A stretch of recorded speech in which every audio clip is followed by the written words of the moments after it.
collaborateurs en ce moment. On pourrait penser que finalement, simplement déployer Teams suffit.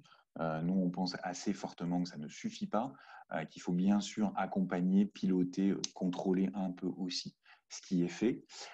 Et ça passe par le fait de revoir les rituels de management et de les adapter à ces outils à distance, revoir ces daily meetings ou refaire des daily meetings mais de façon différente, mettre en place des outils de type Slack qui permettent de partager à tout moment des bonnes pratiques, des documents sans oublier personne et en permettant à chacun de les retrouver facilement, organiser des réunions où on va générer des idées et créer une émulation d'équipe malgré la distance via des outils de type Mural qu'évoquait Coralie. Tout ça, c'est des outils aussi qui peuvent permettre de changer les rituels de management. Et puis, bien sûr, je l'ai dit, il faut mettre en musique ces changements via l'accompagnement, via la formation. Et là aussi, vous avez des outils qui vous permettent de mettre en œuvre très facilement et très rapidement des formations à distance qui quand même ont un impact et qui permettent l'interaction avec les équipes que vous formez. On recite Bicast.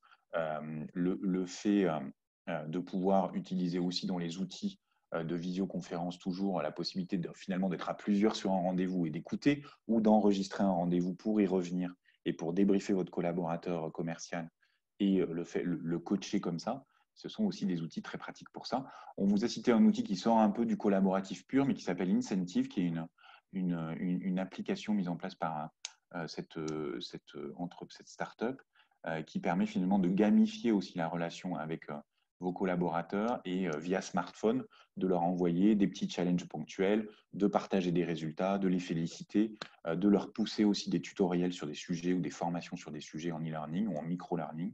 Et ça nous paraît aussi des choses à étudier.